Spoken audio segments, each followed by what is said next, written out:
Em um de nossos vídeos anteriores, mostramos alguns acontecimentos que ocorreram na década de 80.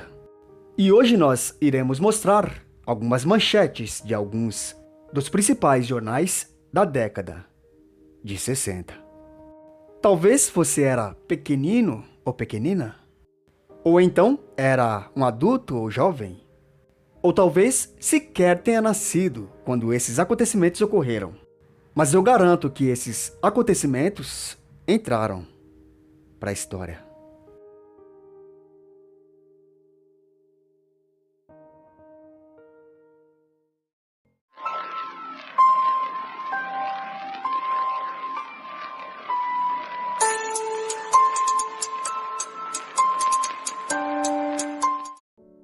Por exemplo, no dia 21 de abril de 1960, nós temos a seguinte manchete: Brasília, a nova capital do país. E isso se deu por conta do presidente JK hastear a bandeira nacional na Praça dos Três Poderes. E antes de Brasília, a capital do Brasil era Rio de Janeiro. Porém, em 1960, tudo mudaria. E Brasília se tornaria até hoje a capital do país. E essa foi a primeira principal manchete daquela década. Ainda no ano de 1960, uma grande manchete ganharia o topo dos jornais da época. A principal ocorreria no dia 5 de outubro daquele ano, quando Jânio Quadros, um ex-governador do estado de São Paulo, viria a ser eleito presidente da República. Com 48% dos votos, ele acabou superando os candidatos Marechal Teixeira Lott, que ficou com apenas 32%, e Adhemar Barros, que ficou com apenas 20%. E assim os brasileiros conheceriam o novo presidente da República, Jânio Quadros. Já essa manchete é do dia 13 de abril de 1961. E ela diz: o homem vai ao espaço. Quando, em plena corrida espacial, a União Soviética conseguiria mandar um homem para entrar em órbita do nosso planeta. Nada mais, nada menos que o major da Força Aérea Soviética, Yuri Gagarin, o primeiro homem a ir ao espaço. Ainda no mesmo ano, temos uma manchete interessante e importante.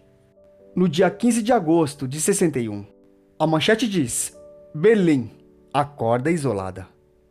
Onde naquele dia ficaria marcado o dia em que o Muro de Berlim seria levantado. O que dividiria em duas a Alemanha, sendo a Alemanha Ocidental e a Alemanha Oriental. E como já devemos imaginar, isso percorreu por muitos e muitos anos, até que aquele muro viesse a ser derrubado. Mais uma manchete interessante do ano de 1961. E ainda em 61, temos a manchete em que diz que Jânio Quadros renunciaria o cargo de presidente do Brasil.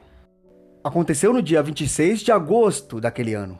Após Jânio Quadros renunciar, quem deveria assumir era seu vice, João Goulart, porém ele estava ausente e assim ficou a cargo de Ranieri Mazzilli, que era presidente da Câmara dos Deputados. E assim ficaria exposta a carta onde Jânio Quadros assinaria que estava renunciando.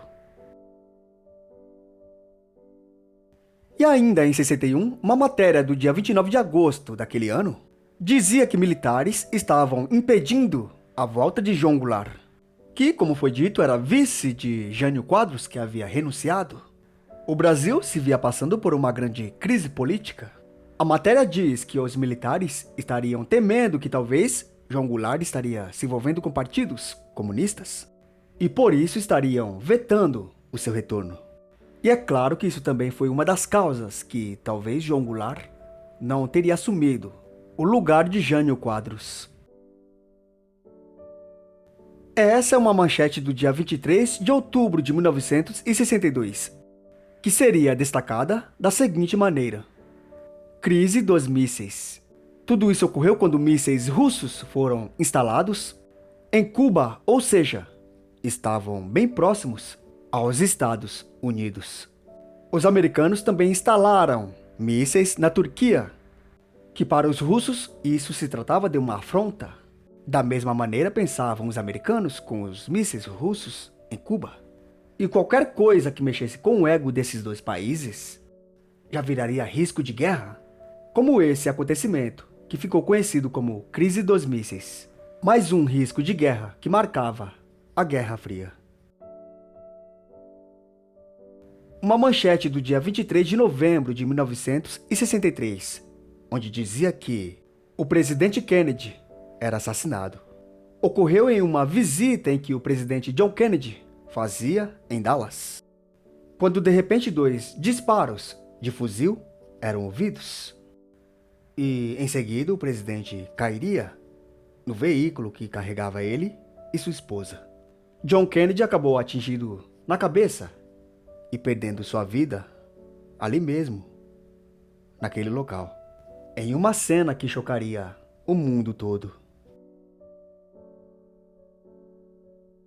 E pulando para o ano seguinte, em 1964, mais precisamente no dia 1 de abril daquele ano, uma manchete diria que os militares haviam tomado o poder do país, naquilo que ficou conhecido como a ditadura militar. Tudo começou quando o general Mourão Filho tomaria a iniciativa de derrubar Goulart e também ganharia apoio de outros militares importantes, como por exemplo, o general Cruel, que comandava o 2º Batalhão do Exército, e assim foi instaurado o regime militar no Brasil. E no dia 26 de janeiro de 1965, sairia a matéria com o adeus a Churchill. Morreria aos 90 anos, vítima de trombose cerebral, Winston Churchill, que foi nada mais, nada menos que o primeiro-ministro inglês durante a Segunda Guerra Mundial, ou seja, um grande nome, importantíssimo que fez parte durante as batalhas contra os nazistas. E por isso, quando ocorreu sua morte, muitas pessoas ficaram de luto. Inclusive, acabou saindo em diversas matérias, em diversos jornais espalhados pelo mundo. E no dia 30 de julho de 1966, um acontecimento importante, que seria a vitória da Inglaterra em cima da Alemanha Ocidental na final da Copa do Mundo daquele ano. O placar final seria 4-2, o que consagraria os ingleses como campeões da Copa de 66. Já em 23 de março de 1967, um acontecimento triste em Caraguatatuba viria a ser manchete em um jornal, pois uma tromba d'água acabou atingindo Caraguatatuba. Aliás, uma violenta tromba d'água que acabou transbordando o rio Santo Antônio, derrubando casas e provocando enxurradas. 400 pessoas morreram e 3.000 ficaram desabrigadas. Uma manchete que dizia: tragédia em Caraguatatuba.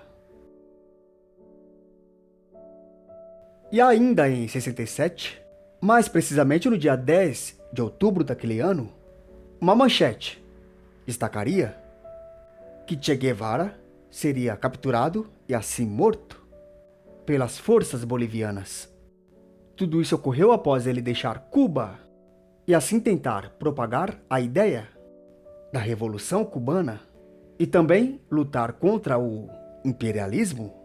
Acabou assim treinando algumas forças rebeldes em alguns países, inclusive na Bolívia, onde foi capturado e, consequentemente, morto. Agora estamos no dia 5 de abril de 1968, onde a manchete do jornal diria que Martin Luther King era assassinado. O ganhador do Prêmio Nobel da Paz seria assassinado em Memphis. King estava na cidade em campanha contra a discriminação racial. E com certeza sua morte consternou a América e também o mundo. Muito provavelmente, você que é novo já ouviu falar no nome Martin Luther King. Se não conhece a história, recomendamos que conheça ela. Ainda em 68, Uma manchete destacaria um acontecimento importante para o Brasil, onde nela diria que aqui seria feito o primeiro transplante de coração do país. A manchete foi do dia 25 de maio daquele ano. E o transplante ocorreu no Hospital das Clínicas, em São Paulo. Foi liderado pelo Dr. Euriclides Zerbini e sua equipe, onde o paciente João Ferreira acabou recebendo o primeiro transplante de coração do Brasil e também da América Latina. E isso que eu chamo de matéria importantíssima para o nosso país. E como não falar da manchete do dia 22 de julho de 1969, que destacaria o dia em que o homem foi à Lua. Uma equipe liderada por Neil Armstrong, que inclusive ficou conhecido como o primeiro homem que pisou em território lunar. Tudo ocorreu durante a Guerra Fria entre Estados Unidos e União Soviética, onde parecia que os soviéticos iriam vencer. Mas, surpreendentemente, os americanos conseguiram mandar 3 homens até a Lua, onde um deles acabou soltando a famosa frase: "Este é o pequeno passo para um homem, um gigantesco para a humanidade." Para finalizar, temos a matéria do dia 20 de novembro de 1969, onde nela diz que, em um jogo lotado no Maracanã, entre Vasco e Santos, aos 33 minutos do segundo tempo, em uma cobrança de pênalti, Pelé viria fazer o seu 1000º gol, onde daria a vitória também para o Santos, por 2-1, em cima do Vasco. Ficou marcado como o principal momento de sua brilhante carreira. Um fato importantíssimo que entrou para a história. E esses foram alguns fatos importantes que ocorreram na década de 60. Em breve voltaremos com mais um vídeo semelhante, falando de outras décadas. Então, fique ligado e continue acompanhando o Adversus, pois muitos vídeos interessantes vão continuar pintando aqui em nossa telinha. Até o próximo vídeo.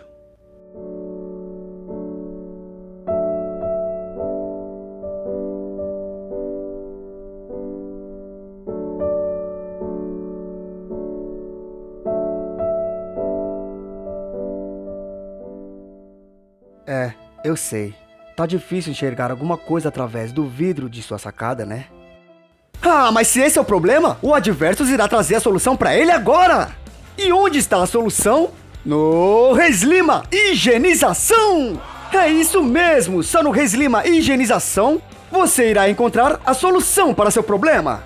Isso mesmo, Reslima Higienização e Cristalização de Sacadas. Uma empresa que vem crescendo cada vez mais no mercado, propondo assim o bem-estar e visibilidade que é as sacadas, e claro, propondo o bem-estar da família, por que não? Já que só no Reslima Higienização você encontrará outros serviços como higienização de carros. Olha esse serviço! Você também encontrará higienização de poltronas. Deu até vontade de me sentar ali agora. Assim como de sofás e também de camas. Um serviço completinho para você que está precisando muito, mas não consegue um serviço de qualidade. Então, não perca tempo e entre em contato com Reslima Higienização. Mas você ainda não tem um contato, não é? Então a Adversus irá te passar a partir desse momento. Fique ligado. Você pode entrar em contato por ligação ou através do WhatsApp por esse número: 11 98168 6274. 11 98168 6274. É sua oportunidade de entrar em contato com Reslima Higienização e acabar de vez com esse problema. Chame agora no número 11 98168 6274. 11 98168 6274. Reslima Higienização. Aqui trabalhamos com qualidade e compromisso.